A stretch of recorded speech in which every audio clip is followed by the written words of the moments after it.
स्वागत है दोस्तों आप सभी का हमारे YouTube चैनल OT करियर में। दोस्तों आज का हमारा एक नया टॉपिक है और आज हम इस टॉपिक पर बात करने वाले हैं IV फ्लूइड के बारे में।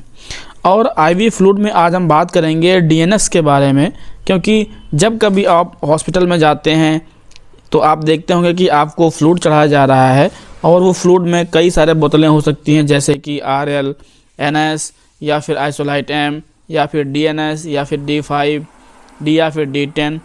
तो उन्हीं फ्लूइड के बारे में आज हम जानते हैं कि फ्लूइड्स क्या होते हैं, या फिर जो DNS का फ्लूइड होता है। आज सिर्फ हम DNS के फ्लूइड के बारे में जानेंगे कि DNS का फ्लूइड क्या होता है और DNS का फ्लूइड हमें कब चढ़ाया जाता है। तो सबसे पहले क्या है कि जो DNS की बोतल है वो 500 ml की DNS की बोतल है आपकी।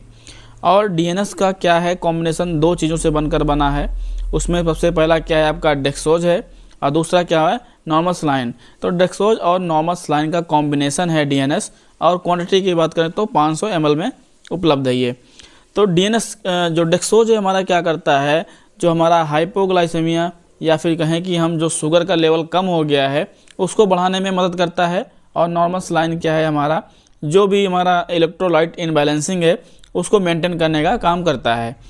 तो अगर हम इस्तेमाल करें कि कब इस्तेमाल करते हैं इसको या फिर कब चढ़ाया जाता है मरीज को, तो जब कभी ट्रामा केस हो गया है या कोई सर्जरी हुई है या ट्रामा केस हो गया है या मरीज को क्या कहते हैं फ्लूइड देना है या किसी कोई लंग्स डिजीज़ है और ज़रूरी है उसको लंग्स को कि ग्लूकोज प्रोवाइड करा जाए। दूसरा हाइपोग्लाइसेमिया में तो देना ही है। अगर किसी पेशेंट का जो शुगर लेवल है बहुत कम हो गया है तब भी उसको दिया जाएगा। और इन डायरिया केस में क्या होता है, उसको डायरिया में क्या होगा, मरीज को कुछ खाया नहीं पाया होगा जिसकी वजह से उसको ग्लूकोज की मात्रा देनी पड़ती है और साथ में उसको नॉर्मल सलाइन की मात्रा इलेक्ट्रोलाइट्स बैलेंसिंग के लिए भी उसको फ्लूइड देना पड़ता है।